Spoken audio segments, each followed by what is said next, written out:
Hello everyone, welcome back to episode 6 of our Yotsubato reading series. Last time we saw some crazy stuff, man. Yotsuba flew off the thing and landed a crazy landing.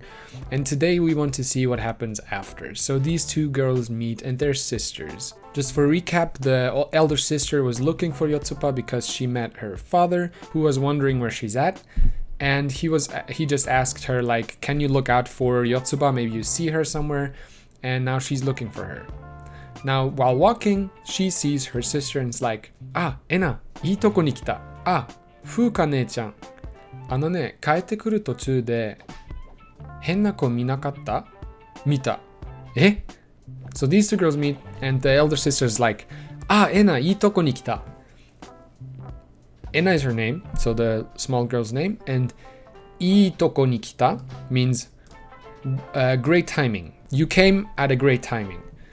I means good, so good or great. Toko is an abbreviation of tokoro, which means place. Ni is the particle, and kita is to come, so the past simple, like casual form of kuru. Tokoro is not just used for places, but also for timing, so it's a good time. And you don't say いい時間に来た, you say いいとこに来た or いいところに来た. Fuka one-chan. Fuka is her name. Japanese people, when they speak to someone, as you probably know, they use honorifics. And when you speak to your sister, you say one-chan or ne-chan at the end of her name. So not always, but that's how especially young people tend to call their sister or brother. So if it was a brother, it would be oni-chan. And then Fuka says, 帰ってくる途中で変な子見なかった? So is like a introduction into a sentence. It's like, so it's that kind of stuff. So while you were going home, 帰ってくる is to come home or go home. Usually it's in a context of you are already home and somebody comes home to you because kuru, right? And then tochu. Tochu is while or in the middle of. Chu is the kanji for middle, right? So naka or chu. And tochu means in the middle of. So in the middle of coming home, henna ko minakatta. Hen means weird. And it's an adjective, so we have this na particle here. Henna ko. Ko is the ko from kodomo. Kodomo is often used, but sometimes people just use ko instead of kodomo. It's just a shorter way of saying child. So, didn't you see a weird child? Minakata is the past negative form of miru, which means to see. And while she's saying that, the little girl is like, mita. And because Fuka didn't really expect that, she's like, what? You really saw one? Like, she just asked her out of like, you know, like maybe she would have seen something, but she didn't expect her to actually see something. So she's like, what? And mita is a past form of miru. 見たの? どこで? そこ、アジサイ公園にいたよ。今もいる? 公園の向こう、緑ビルの方に走ってた. Then we see Yotsuba just walking around, seeing a man up a pole, and she's like, oh my god, I could do this as well. Please let me up there. 見たの? What? You saw one? どこで? Where? And as you see, the de particle is, so she didn't use the ni particle, right? And that's because miru, so seeing something at a place, would use the de particle. So also the question that comes back is also using the same particle. Soko, over there. Usually, like from a grammatical standpoint, here I would use asoko because it's not somewhere like where anybody of them is standing. Usually you would use soko when you talk to someone and that person you talk to stands where you are pointing to. But here she says soko instead of asoko. So I'm not sure why, because asoko would be the correct way of saying over there. Ajisai koen ni itayo. Ajisai is the name of this park, and koen means park. So in the Ajisai park, ni is the particle of iru. When you use iru, you always have to use the ni particle. So iru and aru are the two really important ones here. And ita is iru in the past form. then yo is the sentence end particle of teaching someone something or just explaining something. She was over there at Ajisai Park. Fuka asks, Ima mo iru? So is she still there? Ima mo is right now as well, and iru is to be. Which is the casual way of saying no. Koen no mukou. Koen no mukou is on the other side of the park. Mukou means the opposite side of something. So for example, tori no mukou means the other side of the street or the other side of the road. On the other side of the park, the green building, biru means building, not biru, which would be beer, but biru. The e isn't long like in beer, but a short e. And midori is green. So the green building, which is across the park, so on the opposite side of the park, and then the no particle to connect two nouns or explain possessiveness. So this is ho of the green building. So ho usually just means a direction, a side of something, or an area. So in this area. So it's basically in the area of that green building up opposite from the park. Ni, which is depending on like what the verb after comes, it indicates direction. So other than this ni here, which is required because of iru, which doesn't really have direction, but it always requires ni. Here this ni is because of the direction that hashiteru or hashiru implies. So hashiru is to run. So you run in a direction, and that's why she uses ni. And hashiteta is hashiteru, which is the present continuous of hashiru in the past, like it's past continuous, right? So she was running in that moment. The way you form this, if you don't know, is the te form and then iru. And she abbreviates this because usually would say hashite ita, but many people abbreviate the iru into just ru, or in this case ta, because of the past. So because it's in past form. So hashiteta. And then we see Yotsuba looking at this man and probably thinking something dangerous. So Fuka just walks normally, is looking for Yotsuba, probably went to the green building and is looking around the area, and she says, "Inai na."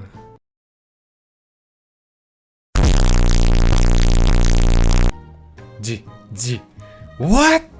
What's happening? Of course, Yotsuba thinks to herself like, oh, there's a man on a pole. I want to be that man. I want to go up the pole.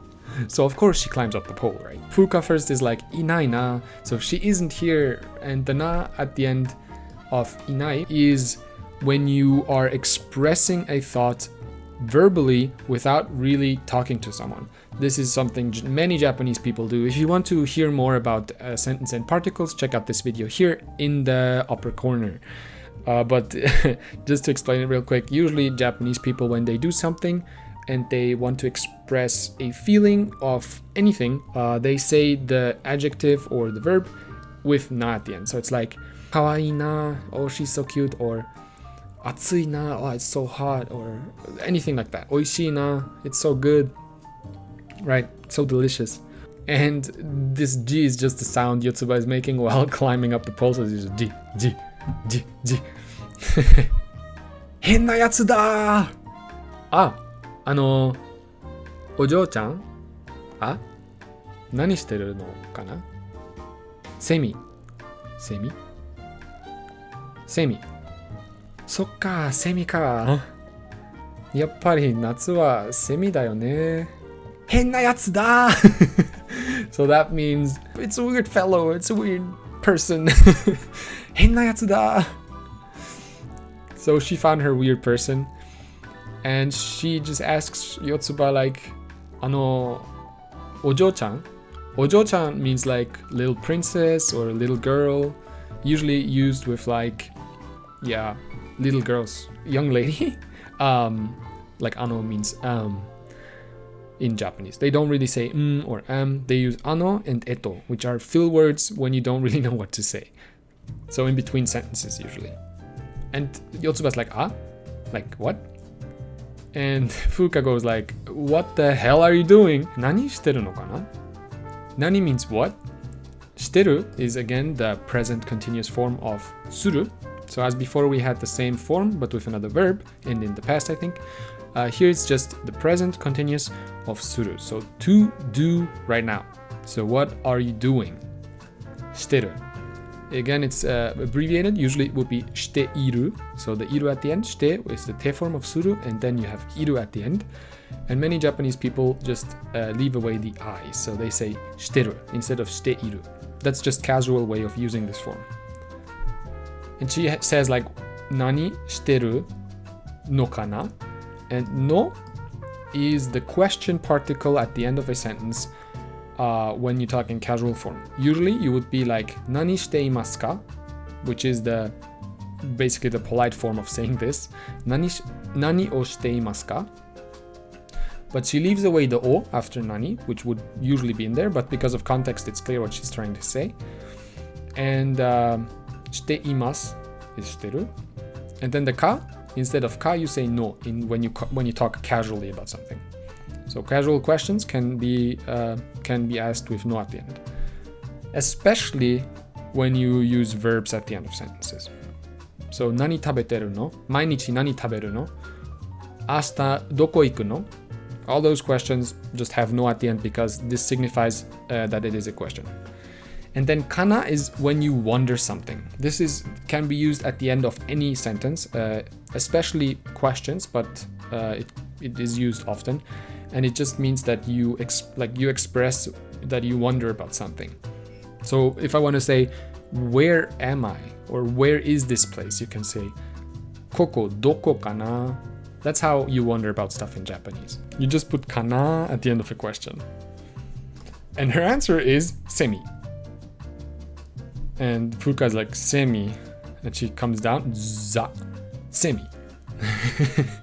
Now, if you don't know what semi are, let me show you. It's an insect, so if you don't want to see an insect, look away now. But these are semi. So semi is basically the insect that makes the sound in Japan when you go there in summer.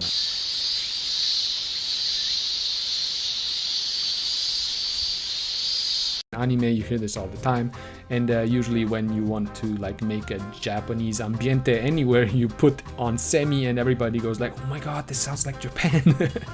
So yeah, I love semi, by the way. They're amazing. Like the atmosphere changes a lot when you have semi in the background. And she basically wants to be a semi, I guess. It's in English you would call it cicada, I think, or I don't know how you would pronounce it. And she goes like, sokka. Sokka means, oh, that's how it is. It's when you realize something and you want to express that feeling of realization. Sokka, semi ka. And ka is basically the same thing as na, but the realization is inside there. So we had the na up here, like right here, inai na. Here it's the same idea, but you tell them what you realized. Before you didn't know, and now you know. That's how this ka is used often. And it's a prolonged ka, so it's a long semi ka. Yappari natsu wa semi da yo ne. Yappari means as expected, or just as I thought, or usually it's as expected. So as expected, natsu, summer, is semi. So as expected, semi are connected to summer, is what she's trying to say here. Da is the casual des. And yone, again, a sentence and particle combination that is kind of hard to explain, as a lot of combinations that came up here. But let me try to explain this. Again, as I said, if you want to have thorough explanations of these particles, I also talk about yone in that video, so check out this annotation I left before. Just press on the I in this corner up here. I explain them quite thoroughly in this video, but I'll try to explain this as quickly as I can. Just ne by itself is when you agree with something and you want to express this agreement. And yo, in combination with ne, is when you agree with something and at the same time you try to say something new. But as you know, like she says this as new information, right? Like it's something she realized, so she has this ne here because she agrees with her. So she's like, oh, that makes sense, right? So here's the realization. Then we have what she realized. And here is the agreement with her about why are you saying the insect's name? Why are you trying to be that insect? And she realizes why, so she agrees with her because she understands the reason, right? And yo here is just telling her that she realized it. So it's the teaching particle, or the telling particle, like telling something new to her. And what she's telling her is that she realized what she's doing. あなたは四つ葉ちゃんでしょ? なんで知ってんだ? なんでだと思う? And she's just like utterly confused. So she explains it. あのね、四つ葉ちゃんのお父さんに頼まれてお迎えに来たのよ。おー、父ちゃんか。Alright, let's go through this. We got this. あなたは四つ葉ちゃんでしょ? あなた is you, which is often said not to be used, but I think Japanese people actually use this word. And of course, it can be rude if you use it. But what people mean by that is if you use it with people that you need to be polite with, right? So if you talk to people that are older than you or are like above you in society or some stuff like that, then you don't use this word, obviously. But you can use it, just so you know. It's not like it's something extremely bad. Like you may use it, especially when you talk down to someone, like she is talking down to a child, right? So in theory, the child should have to be polite to her. But of course, she's a child, so she won't be too polite, right? But yeah, あなた、Yotsubaちゃん. You are Yotsuba. And then desho. This desho here is a question. And desho is when you ask for confirmation about something. So in English, it would be like, you're Yotsuba, right? This right at the end is the desho here.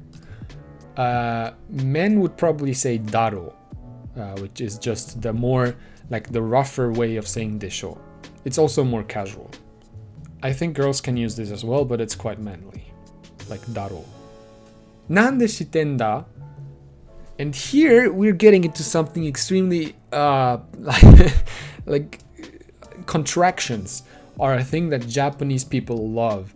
I made a video about it, here's the link, but contractions are just when you mush stuff together, when you take words that are or sentence structures that seem too long for you to say and you just put them together because it's easier to pronounce. Here what she's actually saying is なんで知ってるんですか? Right? Which would be the 知っているんですか would be the polite form of saying this. And the casual form would be なんで知っているのだ? And as you can see, a lot of like hiragana are missing here because 知ってんだ is actually the no can become an n in certain cases. Now I will not go about all the cases, but in this case especially, it's often done especially by people talking very roughly. So a lot of men do this. This is the te form of shiru, which means to know. So なんで知ってるの would be the same thing we had before. なんで知ってるの and 知ってるの can be abbreviated to 知ってんの. This is what she does here. 知ってんの. Right? So the ru gets left away when you have no after the present continuous form. So 知ってるの, 知ってんの. For example, 何食べてるの would be 何食べてんの? 何食べてんの? Or 何しているの? 何してんの? It's the same thing. So the i gets left away first, and then because you have a no at the end, the ru also gets left away. So 何してんの? And here 何してんの? And then the da abbreviates the no to n. Now this sounds extremely complicated, but I think after you read more and you see this form again and again, you will just get used to it. That's just the reality of things. People love contractions in Japan. Just watch the video, maybe it will explain this to you. I think I actually go into this a little bit more there. Yeah, and this means why do you know this? So nande means why, shiru means to know, and no is the question particle, the question sentence end particle. And this form here just makes this rougher, as I said. Many men use this. It's the same meaning though. So you can, instead of saying no at the end, which is feminine, you can put nda. If I want to ask you, what will you do today? Like later today, for example.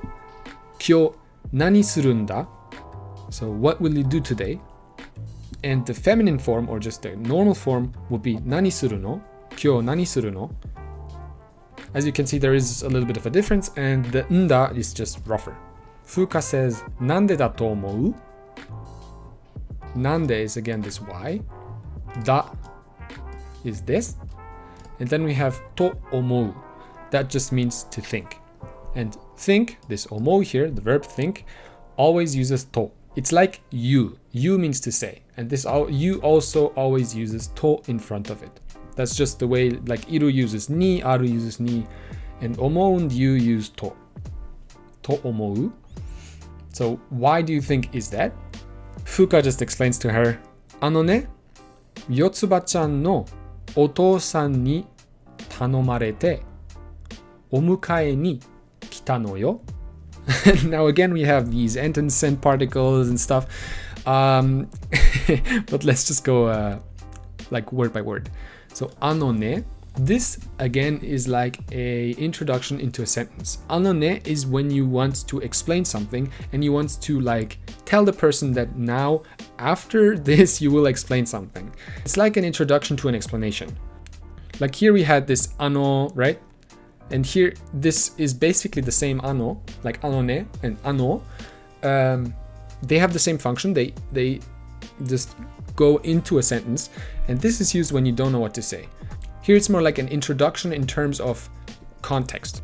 So you introduce new information. Ano ne, so listen to me, I'm telling you something. That's what this means. Yotsuba-chan no, so yotsubas. The no here implies possessiveness, right? Yotsuba-chan no otou-san, so the father of Yotsuba. Ni, and this ni here is by, so by someone. That's just another way ni is used. There are like 100 different ways ni can be used, and here it's just by something or by someone. So for example, I was called by someone. Dareka ni yobareta. So yobareta is the passive form of being, so being called, right? It's not someone calls you, but you are being called, which is passive. So I was passively called by someone.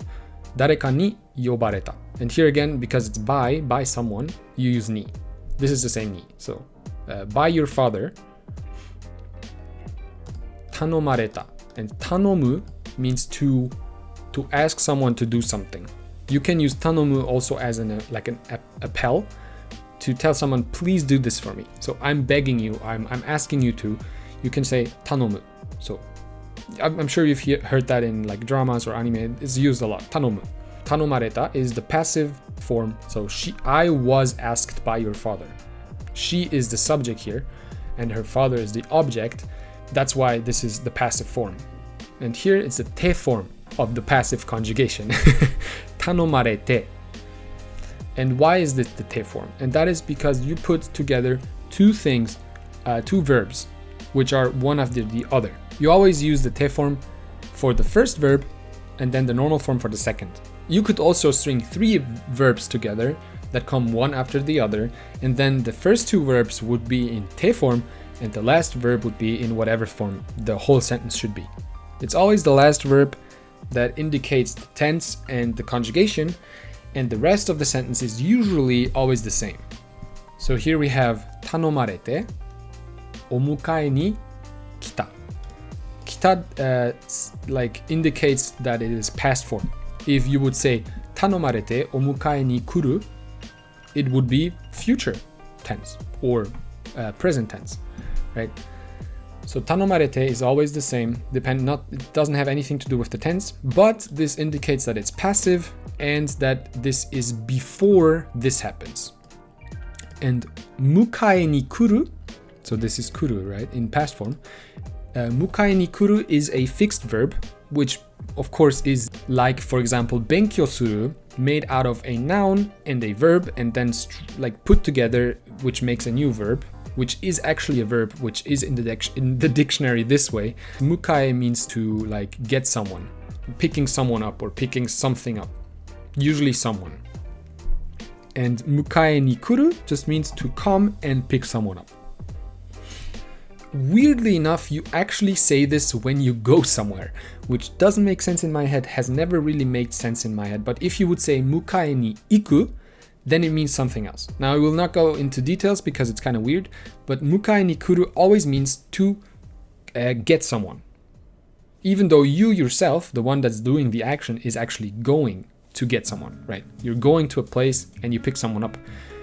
So I think the idea is that you then come back to where you started. So that's why it's kuru, right? To come. But I don't really know too well like why it's this way. But it's just a way, it's a fixed expression. Mukai ni kita.